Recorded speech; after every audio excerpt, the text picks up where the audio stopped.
Assalamualaikum warahmatullahi wabarakatuh. Selamat bertemu di room ICT ya, Media and Material. Ada pertemuan meeting ketiga hari ini. Oke, ini lanjutan dari pertemuan sebelumnya tentang jenis-jenis media. Nah, sekarang kita lebih fokus media dan materialnya. Nah, di sini media, di sini ya, media itu teaching media define sebagai objek yang digunakan guru atau diberikan kepada siswa specific teaching and learning outcome untuk mendapatkan sebuah hasil dari pembelajaran yang khusus. Nah, itu menurut Jacob ya. Jadi artinya ketika kita mau mengajar itu mengajar materi A, for example materi tentang simple present, berarti kita harus memberikan media yang berhubungan dengan itu. Selanjutnya, media pembelajaran adalah panduan antara bahan dan alat atau perpaduan antara software dan hardware, yaitu berdasarkan Sudirman. Nah, ini seperti yang kita bahas kemarin, yaitu antara hardware dan software itu berupa komputer ya, seperti pembuatan komputer itu dari komputer, kemudian kita kelola menjadi sebuah bahan. Jadi CAL, Computer Language Assist ya. Kemudian media adalah pengantar pesan dari pengirim ke penerima pesan. Nah, ini artinya antara guru dan siswa. Nah, lebih spesifiknya, dengan demikian media merupakan wahana penyalur informasi belajar. Seperti itu ya, antara guru dan siswa. Kemudian, kemudian media sebagai alat komunikasi ya, sebagai alat komunikasi yang dapat digunakan untuk menyampaikan informasi kepada peserta didik. Nah, seperti sama ya dari beberapa pendapat di atas bahwa media itu sebagai alat komunikasi memberikan kemudahan pada siswa dalam menerima materi, kemudian memberikan kemudahan guru dalam mengajar.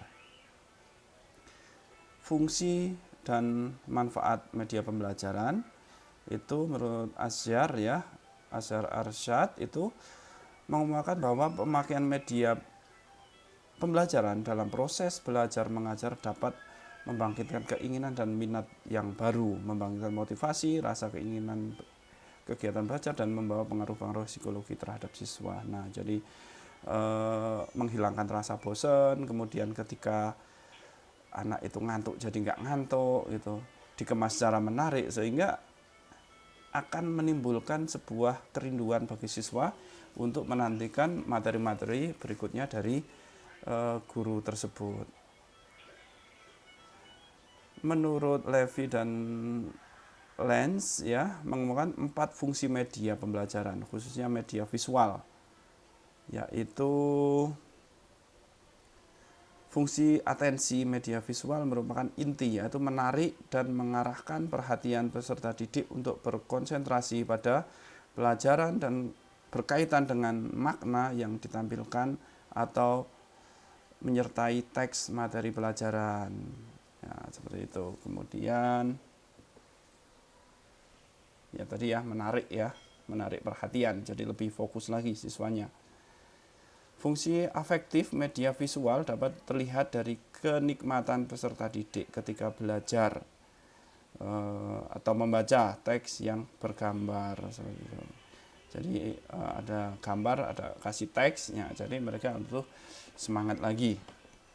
Yang ketiga, kognitif, yaitu media visual dari temuan-temuan penelitian yang mengungkapkan bahwa lambang visual atau gambar memperlancar pencapaian tujuan untuk memahami dan mengingat atau pesan terkandung dalam gambar itu. Nah, jadi sebagai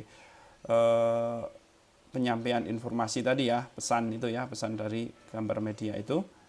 Terus yang keempat, fungsi kompensoris media pembelajar terlihat dari hasil penelitian media visual yang menarik konteks dan memahami teks membantu peserta didik yang lemah dalam membaca untuk mengorganisasi informasi dalam teks dan mengingatnya kembali. Nah, seperti itu. Jadi intinya merangsang siswa untuk lebih semangat lagi belajar, memotivasi, meningkatkan motivasi karena medianya itu menarik. Nah, sekarang lanjut ke materi ajar atau bahan ajar. Di sini disebutkan bahwa seperangkat sarana atau pembelajaran yang berisikan materi pembelajaran, metode, batasan-batasan, cara visual yang didesain secara sistematis, menarik dalam rangka mencapai tujuan yang diharapkan, yaitu mencapai kompetensi atau subkompetensi dalam segala kompleksitasnya.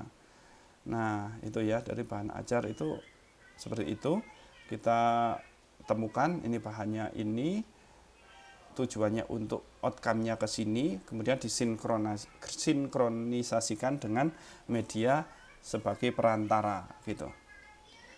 Nah, ini dari Direktorat Menengah Kejuruan ya, Dasar dan Menengah Pendidikan tahun 2003. Bahan ajar memiliki beberapa karakteristik yaitu self instruction, self contained, stand alone, adaptive, and user friendly ya. Instruksi ya, perintah tersendiri, contain, isi berdiri sendiri, adaptif ya, jadi bisa ngambil dari mana saja dan mudah digunakan.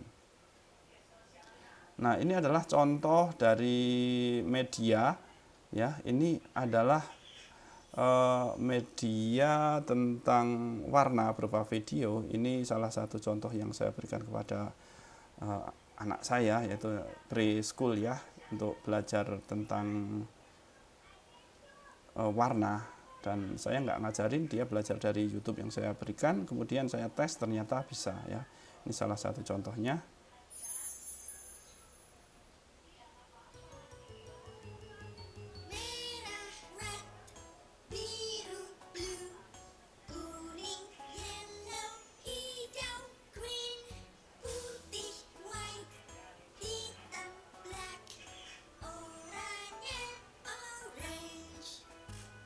Nah, seperti itu contohnya ya, menarik untuk anak-anak kecil dan terbukti saya kaget ketika tiba-tiba dapat bola langsung ngomong ini warna merah, ini hijau, kuning dan sebagainya, dan saya tes kembali ternyata sudah mampu. Nah, ini contoh.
Nah, itu ya.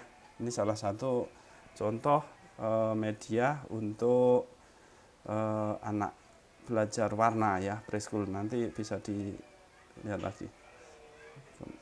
Sorry. Oke, next. Nah, kemudian ini tentang hitung ya, hitung. Nah, ini adalah perhitungannya.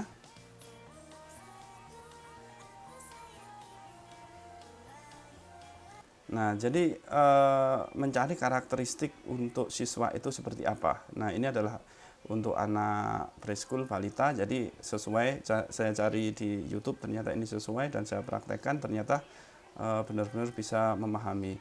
Untuk hasilnya seperti ini ya. Tadi susah sekali untuk di copy. short video di sini, nanti bisa dilihat juga di web yang saya share ini. Oke ya, jadi intinya media sangat membantu sekali bagi guru untuk menyalurkan informasi kepada siswa tentang materi yang akan diajarkan. Begitu juga siswa akan merasa mudah dalam menerima materi apa yang diberikan. Jadi antara media dan materi harus sinkron. Ya, oke. Ya, demikian penjelasan singkat tentang materi, media dan materi ajar. Semoga bermanfaat. Wassalamualaikum warahmatullahi wabarakatuh.